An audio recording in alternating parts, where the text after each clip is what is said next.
Napoleon Hill was a journalist and writer. He was called in to visit Andrew Carnegie, one of the richest people in history. Andrew said to him, "I will open the doors to the 500 richest people in America so you can interview them, take all of their information, and put it into a series of books to help other young people be successful much faster. But I'm not going to pay you a penny. What will you do?"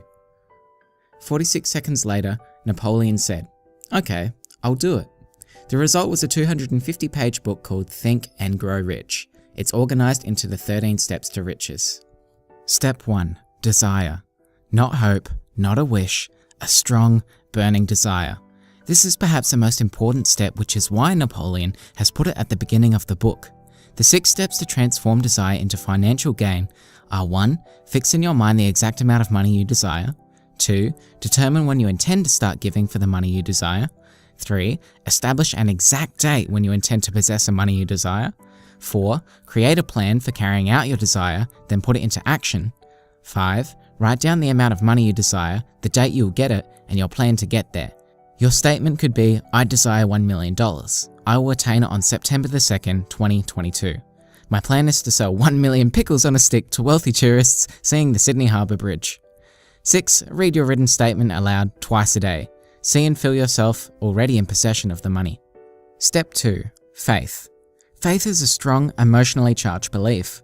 Faith is a state of mind which may be induced or created by affirmations or repeated instructions to the subconscious mind through the principle of autosuggestion. You develop faith after you have mastered the 13 principles in this book, but especially autosuggestion, which we will learn from Step 3, autosuggestion. Autosuggestion is the agency of control through which an individual may voluntarily feed his subconscious mind on thoughts of a creative nature or, by neglect, permit thoughts of a destructive nature to find their way into this rich garden of the mind. It supports the first 2 principles of desire and faith. Before you move on to the next steps, repeat the 6 steps from Step 1. When reading aloud your written statement, Napoleon stresses that you attach feeling and emotion to it because your subconscious mind only acts on thoughts that are emotionally charged. "I will become a millionaire selling pickles on a stick" means nothing if I don't have any faith or desire to do so. Step 4. Specialized knowledge. Let me ask you a question. Would you rather do 10 jobs valued at $10 an hour or 1 job valued at $100 an hour? A brain surgeon gets paid much more for his specialized knowledge rather than a jack of all trades with general knowledge who does plumbing, bricklaying, and gardening. Henry Ford was called an ignorant pacifist and summoned to court. They asked him questions like, how many soldiers did the British send over to America to put down the rebellion of 1776? Henry replied, "If I should really want to answer the foolish question you have just asked, or any of the other questions you have been asking me, let me remind you that I have a row of electric push buttons on my desk, and by pushing the right button, I can summon to my aid men who can answer any question I desire to ask concerning the business to which I am devoting most of my efforts. Now will you kindly tell me why I should clutter up my mind with general knowledge for the purpose of being able to answer questions when I have men around me who can supply any knowledge I require?" That's the power of a network. Successful people leverage the specialized knowledge of other people. Andrew Carnegie admitted he didn't know much about the technical side of his steel business, but he didn't need to because he had staff with that kind of knowledge. Step 5. Imagination. It has been said that man can create anything which he can imagine. Imagination is necessary to turn desire into real-world results. A real practical example I've seen of using imagination to gain riches was when I was heavily involved in the ebook publishing community. Amazon paid publishers money for each page a reader read, so if I had a 100-page book and 50 pages were read, I would get, say, 1 cent a page and 50 cents for 50 pages. Someone used their imagination and came up with the idea of translating the book into multiple languages, then including the translations in the English version. Without getting into the technicalities of how Amazon paid publishers, they were able to use this strategy to 10 times their profits.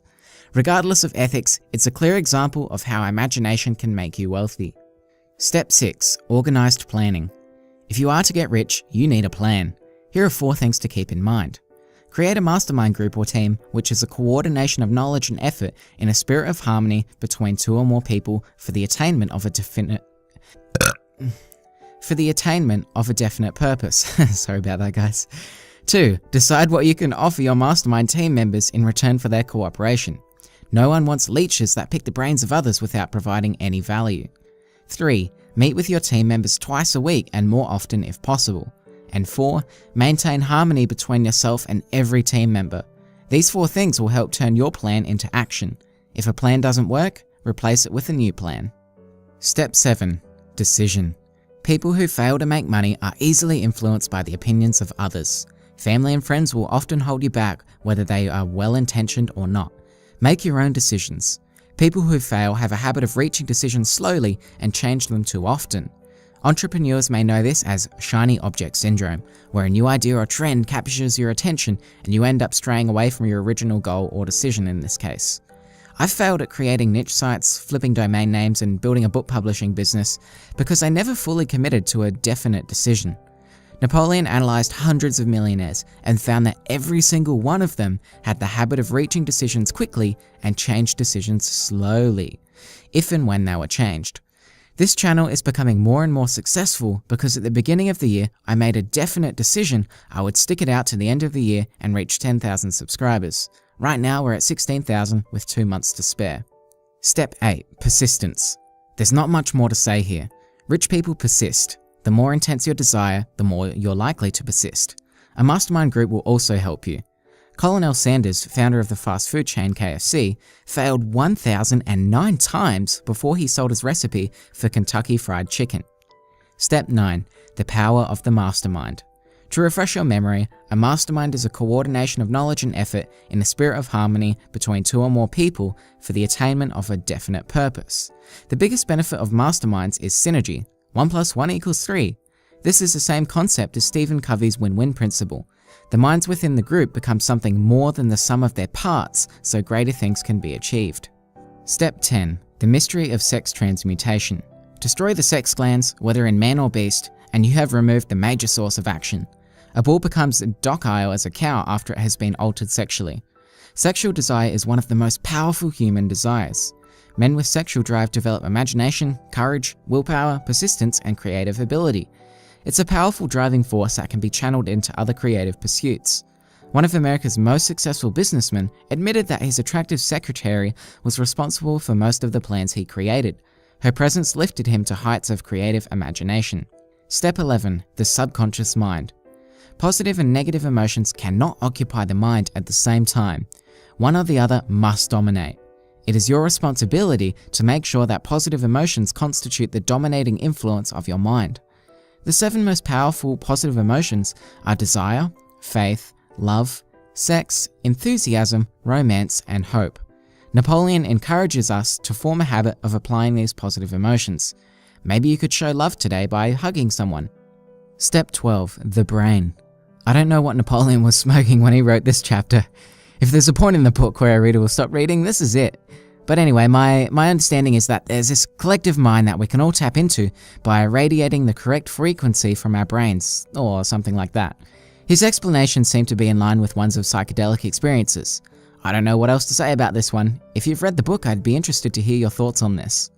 There's one final step called the 6th sense, but according to Napoleon, the 6th sense defies description. It cannot be described to a person who has not mastered the other principles of this philosophy, because such a person has no knowledge, and no experience with which the 6th sense may be compared.